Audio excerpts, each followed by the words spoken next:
কিশোরগঞ্জে সাবেক রাষ্ট্রপতি আব্দুল হামিদের বাড়িতে ভাঙচুর ও অগ্নিসংযোগের ঘটনার পরবর্তী পরিস্থিতি জানাতে যুক্ত হচ্ছেন সহকর্মী সালেক হোসেন রনি।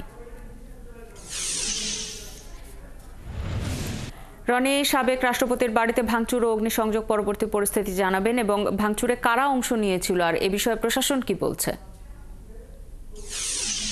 আপনি জানেন যে গতকালকে সন্ধ্যার দিকে সাবেক রাষ্ট্রপতির যে খড়মপট্টির বাসা, সেই বাসাতে কিন্তু বিক্ষুব্ধ ছাত্র জনতা এখানে হামলা চালিয়েছে এবং অগ্নিসংযোগ করেছিল এবং ব্যাপক ভাঙচুরের পরে কিন্তু তারা চলে যাওয়ার পরে এখানে অনেকেই এখান থেকে আসবাবপত্র নিয়ে গিয়েছে।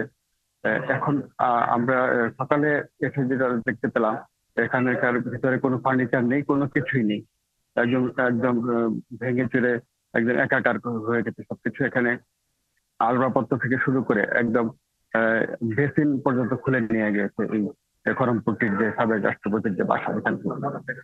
আর প্রশাসনের পক্ষ থেকে যেটা বলা হচ্ছে যে সেটা হচ্ছে যে দাবিটা, যেটা বুলডোজার কর্মসূচির যে দাবি ছাত্র জনতার, তারই কিন্তু প্রতিফলন আমরা দেখতে পেয়েছি গতকালকে রাত থেকেই। জেলা আওয়ামী লীগের কার্যালয় সেটা ভাঙার পর রাষ্ট্রপতির যে বাসায়, এটাও কিন্তু এখানে হামলা চালানোর পরে ভাঙার পরে এখান থেকে উৎসুক জনতা কিন্তু এখনো আছে। সেই উৎসুক জনতা দেখছে, কিন্তু রাতের বেলায় যখন ছাত্র জনতা এই ভাঙচুরের পরে যখন চলে যায়, তখন কিন্তু কে বা কারা এখান থেকে অনেক কিছু নিয়ে যায়। আর এখনকার যে অবস্থা, এখানে শুনশান নীরবতা ইয়ে করছে এবং প্রধান ফটকে বাঁশ দিয়ে কিন্তু আটকিয়ে দেওয়া হয়েছে এবং আমার পিছনে যে গেটটি দেখতে পাচ্ছেন, সেই গেটটিও কিন্তু বন্ধ করা দেওয়া হয়েছিল। এবং রাতের বেলায় আমরা যখন এখানে এসেছিলাম, সেই গেটটিও ভাঙা দেখতে পেয়েছিলাম এবং প্রধান ফটকও ভাঙা দেখেছি এবং ভিতর থেকে আগুন। আমি যে জায়গায় দাঁড়িয়ে আছি সেটা সাবেক রাষ্ট্রপতির বাড়ির উঠান, এখানে শুরু করে একটা আগুন জ্বালানো হয়েছিল।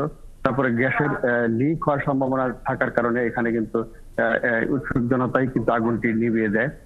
তারপরে খবর রাখতে থাকুন রনি, নিশ্চয়ই এর পরের সংবাদ সংযোগে আপনি বাড়িটি ঘুরে আমাদেরকে দেখাবেন কি অবস্থা বাড়িটির।